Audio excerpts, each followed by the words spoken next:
Hi, I'm Deborah Vinsel, and you're watching Mission Nonprofit. Each month, we connect with local organizations and agencies that are making a positive impact in our communities. Today, we've invited Tyrone Brown from Black Leaders in Action and Solidarity Thurston County, aka BLAST, to talk about their work. So thanks for joining us, Tyrone. How are you? I'm doing very well. Thank you for having me. We really appreciate you taking time out of your busy schedule to be with us. So BLAST is an organization I didn't know a whole lot about. So why don't you tell us about what the origin is of BLAST, how it came about, and what your mission is? BLAST, we came about back in June. We were kind of brought together under pressure in response to white supremacist violence in our community, in response to George Floyd murder and the global uprisings. Back in June, we held a community rally, A Change Has Got to Come, where over 2,000 people showed up. And seeing the lack of BIPOC representation across the map, we decided that now more than ever was time for us all to come together. And so once we began organizing, we decided it was an important moment to convert city officials to hear a list of demands that reflected the many areas of community work our members represented. Mm-hmm. So we sort of sought out a holistic approach to systemic issues, realistic, effective, and attainable demands if they were to be enacted by local government. And also the most important work is building community, establishing a safe environment for Black, Indigenous people to exist and thrive. When you exist, in such a heavily dominated white area, especially one with brazen and unchecked white supremacy, BIPOC people can't thrive without community support. So that's why it was imperative for BLAST to come together to create that space. Great. So how is your organization structured? How is your leadership structured with BLAST? We use a collective model. All of our decisions are made collectively. Okay, and how many people on your leadership team? There's about 10 of us together. And from all different businesses or, yeah. So, okay. I'm not asking for names, I'm just interested in how you all came together from different walks and different professions and different focuses. A lot of us had knew each other already in the community. A lot of us are already doing community work, like in housing, racial justice, things like that. So bringing all of our work together into one space, creating a collective model based off of that. Right. So you shared earlier some of the things the reason you all came together last June and some of the events that you were involved with. What kinds of activities and events, throughout the last 10 months, has BLAST been a partner in or an organizer of? So there's been many events. Like I said, our main focus is supporting Black and brown folks who are impacted by systemic racism and oppression. So we've held several press conferences. We've called 32 elected officials to the table to hear a list of our demands that were related to systemic oppression. We've created and circulated a zine that was inclusive of BIPOC community members and students. We circulated that around the community. We've also raised about $14,000 that's been used to support BIPOC students with tech needs, financial support for families and elderly people with immediate housing needs. We also do fun things too. Back in Halloween, we threw a Halloween costume event and we gave out candy to young people at Gabby's Comic Books. We hosted a community toy drive in collaboration with Justice for Yvonne McDonald, and we were able to help over 100 families with Christmas gifts and decorations and things like that. And we support students with tutoring. Those are just some of the things that we've done so far. Great. So do you have a central office, or are you located someplace, or kind of you're out in the community wherever you need to be? Yep, just in the community where we need to be. We meet via Zoom. We hold events in different local areas where people support us. Okay. So what's the future vision for the organization? What kinds of things do you see yourself being involved with going forward? Our biggest goal is potentially expanding and, mostly just remaining responsive to community needs. So I know you mentioned that some of the things you put together, you talked about a list of demands, you've talked to elected officials. Has that been handled primarily by your leadership team, or do you have work for volunteers and supporters, things that they can do to help with this? Yeah, so the list of demands was definitely it was put together by our leadership team. But the ways that volunteers have been helping is like by helping us organize, helping us coordinate outreach. Just I think it was in October we were able to get emergency renter protections passed here, and that's done through grassroots organizing. From people showing up to city council, testifying in favor of these policies and these changes, supporting financially. We have donation information on our website. We're continuously redistributing funds back into the community. And then just learning about issues, that are impacting BIPOC people in our county, locally and nationally. Okay. So you just mentioned your website. Obviously, we want to promote that. So where can people find information about BLAST? Our website is blastthurston.org. Blastthurston.org. And so what kinds of information can people find on your website? On our website, you'll find the list of demands that I'm talking about. You'll find different ways to take actions. We also have different resources up there, and our news and updates, and then a way to donate and ways to contact us. So for you personally being involved in this, what's been one of in the last 10 months or so, one of the things that really sticks in your mind about bringing this organization together that has been really particularly fulfilling for you?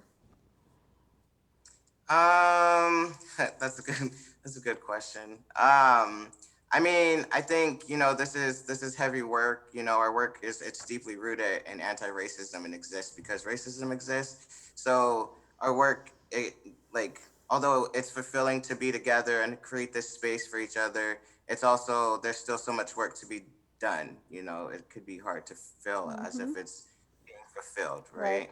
Right. So is there anything else you'd like to include in our conversation that people may not know or understand about BLAST? We feel it's really important for everyone to understand the difference between not being racist and being anti-racist. Not being racist, it's not enough to shift our culture and systems that disproportionately harm BIPOC people. Most people don't want to be racist, and that's great, but racist systems and policies, they won't change just because a few of us use more inclusive language or have a more open mind. So, for example, there's talk at the county level about naming racism as a public health crisis. However, currently there's a Black man who is a veteran with physical and behavioral health issues, including PTSD, who's being held with one of the highest levels of bail in response to the actions of white activists here in Thurston County, who are already released out on bond. So this sort of disproportionate response is typical in Thurston County, right? All the vulnerable, houseless, unhoused people, all they wanted was a place to stay. And those unhoused people are still in jail. The Black veteran that I mentioned earlier, he wasn't able to speak to his attorney for days after his arrest. And he was unable to be arraigned in a timely manner because of medical and behavior health issues. So Thurston County, they want to start a LEAD program. However, they're not demonstrating or understanding a will to address racial disproportionality or a desire to actually meaningfully support and divert people with behavioral health issues out of the criminal legal system with these sort of actions. And furthermore, Mayor Selby, she called this housing demonstration domestic terrorism. But she's also been largely silent on the roving band of armed white supremacists laying siege to downtown Olympia since the summer. These same people who are jumping out of boxes with no license plates, with guns, bear mace, beating people. She didn't seem to have anything to say about the governor's mansion being stormed by white supremacists. And our concerns regarding the efficiency of the police auditor position in Olympia are coming true. The position has been unstated since its inception, like back in 2002, November of last year. And according to the information that we received, all the complaints made to the city in OPB are not being forwarded to the auditor. At the very least, we should be asking why, right? Why are these situations occurring? And these situations need to be rectified immediately. People are being harmed every day. This fundamental disconnect on a multiple level demonstrates that even though these governments say they want to do something, their execution is highly flawed and oppressive. BLAST has been raising these issues and then intentionally excluded from the table. We need anti-racist action, not just rhetoric to impact lifestyles and community, right? We'd love to see folks get involved with creating a community where our lifestyles and our ways of being together reflect anti-racism. And to explore what anti-racism is and get involved in anti-racist work as individuals, their families, and the work that is happening here in the local community already. And supporting BLAST is one way of doing that. So I know you do things in partnership with other organizations too. So what are some of those partnerships that have been a part of this process? Yeah, we've worked very closely with SURGE, Justice for Yvonne. We've worked in collaboration with the YWCA as well. We're always willing to be working in collaboration with people aligned with the work that we're doing. So what kinds of goals has BLAST set for itself for 2021? What kind of goals? Yes, we're looking to expand. We're looking to moving into the school year. We're going to be working a lot with some of the school systems, working with students running for offices. We're doing a lot of legislative work right now around housing policy. So when you say, I'm sorry, when you say working with schools, what do you mean? Like workshops or presentations or like a student version of BLAST on campus? I mean, what does that look like? That's a great idea. That would be a great idea. But yeah, just supporting different Black student unions around the school district. We've definitely been asked by some school districts to come and do presentations on BLAST's work too. Okay. And just being really inclusive, of students, because the young people are our future, and we're trying to recreate this system and build a better future for all of us, but in particular them too. Okay. So one reminder before we close, your website again is? It's blastthurston.org. Okay. And you can also find us on Facebook. Great. So, and of course there, people can donate there at the website? Yeah. Okay, donate and find out more information about BLAST. Well, Tyrone, I want to thank you for being with us today. We've covered a lot in a short period of time. And we wish you very good luck on the very good and hard work that you have to do. Thanks so much. Yes, thank you for having us, or having me. Yeah, it's been our pleasure. Well, it's February, and that means it's Black History Month. And we had the opportunity to speak with several local leaders about what this month means to them. Black History Month means to me that it is a time for acknowledging those that went before me and before all of us in setting examples and creating things and contributing to the betterment of us all. For me, it signifies a time to reflect on obstacles that have historically faced African Americans and continue to do so in society and the workplace. It also means the importance of recognizing the Black women in Black History Month and the instrumental roles that they played in a lot of the movements, especially the civil rights movement. A lot of times people think Black History Month is about one or two famous people in the history books, but really it's to remind us all that we have something to contribute to the culture. So what it means to me is just really exploring and acknowledging and even digging up more history around what did Black people as a whole, contribute to this country, which we know Black history is American history. I think it's necessary to recognize Black History Month as a continuation of a conversation that needs to happen if we are to live in an equitable society. It provides us with the opportunity to reflect and attempt to resolve social injustice in America. Because when you don't know about a group's contributions, it's easier to disrespect them. Everyone is looking at their experiences and their history from their lens, but if they don't see anything but what they've seen from their lens, they won't know all the other aspects and contributions. When the people themselves, Black youth in particular, don't learn about their contributions, they begin to feel like, oh, I guess I haven't accomplished anything, I haven't done anything. A lot of people who've never had an exposure to Black culture or African Americans, and understand that we're varied in our perspectives and our cultures even within, they will have the stereotypes that they're relying upon, and that certainly is rarely the entire story. When you're learning about young minds and early childhood development, which is something that I studied for many years, what they see in their environment is hugely important. So if they're taught to be afraid or they're not exposed to images, let's say, of positive Black people or Black women in leadership. So if they're not exposed to that, then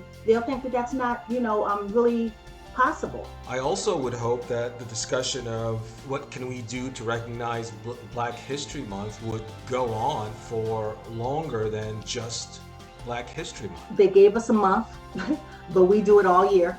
And I think all too often I'll meet folks that want to help, but they're coming from a model of I want to save, or it needs to be sensational and I need to get my social justice points. If we are serious about fixing the issue of discrimination, we need to have perhaps a year-long conversation, or a conversation until the problem is resolved, or we at least make serious headways in resolving it. Even local organizations typically will have a Black woman on the front because they know it's a passionate image that'll get attention, but we want to make sure it's getting attention for the right reasons. We want to make sure that it's not just, this is our, we're going to use this to get more passion in our movement, but we actually care for Black women and children. We actually care for Black women and girls, and care about their leadership and sustaining them as contributors to our culture and our society and community. I think that African Americans, like all Americans, are hungry for the pursuit of success and happiness. Perhaps if we begin to think of African Americans as our neighbor, our friend, co-worker, and yes, in some cases our in-laws, as a society we may begin to behave in a manner that is more equitable. If you have a table of decision makers, if their knowledge and experiences don't reflect everyone who may be impacted by their decisions, you could have the collateral consequence of a negative impact. Being able to have that opportunity, even inside the Culture Center, I have an imagery up of, beautiful Black women and Black women in comics, because that's another thing, representation in the comic book world and in our media and just in movies, and it's just so important. And so I feel like it's really symbolic, to see a visual. People underestimate how much that affects them until they're taking out of their environment. It's really important just to help support sustainability and just our existence. Can we just live in the community and be a part of the community? In order for us to go forward and build a stronger union, then you are going to have to acknowledge what the Black Americans did and what Black people did before they became full citizens. And you're going to have to acknowledge what the other cultural groups also did as part of that. And where any of us did wrong, to whatever degree, that can be written into the history book as part of the whole story. Almost everybody understands what the history is, whether it's slavery, emancipation, Jim Crow, civil rights, the discrimination expressed in police brutality, most recently that's been highlighted. We know what the problems are, and we know what the issues are, and I don't think we have to rewrite history to address them. I think we should roll up our sleeves and begin by funding the solutions that can begin to address equal access to opportunity. Again, education, very important. Access to capital. Recruiting a diverse staff or workforce in every organization, whether it's a corporation, a government entity, or an educational institution. So I don't think we need to rewrite history. We know what the history is. We all know it. We all know what the problem is, and we simply have to roll our sleeves and begin to deal with it.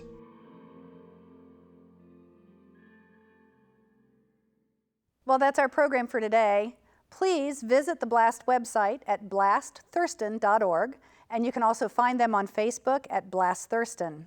You can watch Mission Nonprofit on Channel 77 on Sundays at 4:30 p.m., Tuesdays at 6 p.m., Thursdays at 7:30 p.m., Fridays at noon, and Saturdays at 2:30 a.m., 10 a.m., and 6:30 p.m. And you can also catch it online at TCMedia.org. That's our program. Thanks for watching. We'll see you next time.